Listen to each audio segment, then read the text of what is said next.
So last year, at the peak of the pandemic, I made it my mission to uncover the root cause of turnover in customer service facing industries. I personally solicited feedback from over 1,000 hourly employees in different sectors of hospitality and retail to understand exactly why people were leaving. And here's what I learned. The number one reason people were saying they were leaving was money. And the number one reason why people said they were staying was money.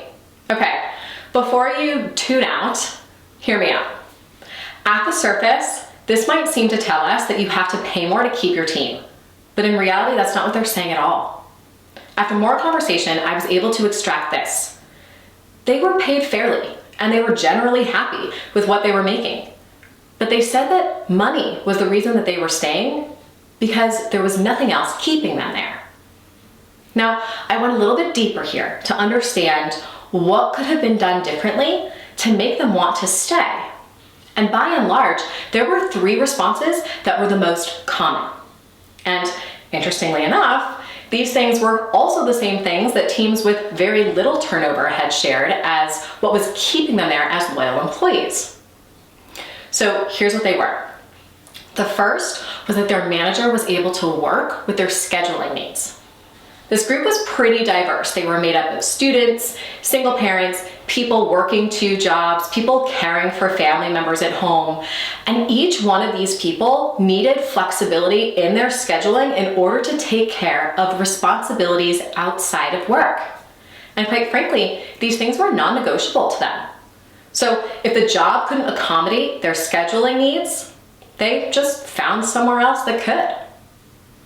Second thing they were telling me. They felt safe to make mistakes and ask questions. Instead of being written off or treated like a bother, their manager welcomed questions and took the time to give them feedback, to coach them, and develop them. Third, they saw their manager as approachable. They didn't see them as intimidating, and they were never made to feel like approaching their manager about something was a bother. Instead, their manager was helpful, took time to listen, they were available frequently, and for the most part, they were generally always in a good mood. So I invite you to do a little bit of a self-audit. Think about the scheduling that you're requiring your employees to work. Are they asking for different shifts, different than usual working hours? Maybe you're in an office setting. Are they requesting to work from home? And have you been able to accommodate these requests? Next question. When your team falls short of an expectation or they make a mistake, how do you respond? Do you seek to understand what happened and help them to avoid that mistake in the future? Or do you get annoyed, make sarcastic remarks, maybe act passive aggressively, or maybe even just avoid them for a while? Next question. Does your team come to you with regular questions? Do they run ideas by you? And do they give you really great feedback? Or do they avoid you completely and go to others for clarification? For some more ideas on what you might be able to do to become a manager that's perceived as approachable, watch this video here. At the end of the day, here's what I learned, and I want you to walk away from this video with.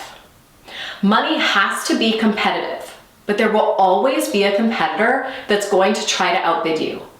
If you want to keep your people, you have to pay competitively, but you also have to give them other reasons to stay. So put some thought against how you're supporting their scheduling needs, how safe of a learning environment you create, and how approachable you're perceived to be, because these are the things that employees just like yours are saying matter the most to them. If you're open to more suggestions on how you might be able to grow into a more effective leader, like and subscribe. I'll be sharing more and more tools, insight, and training to help you become the best manager you possibly can this year. I'm JC Bernstein, your management mentor. Thanks for watching.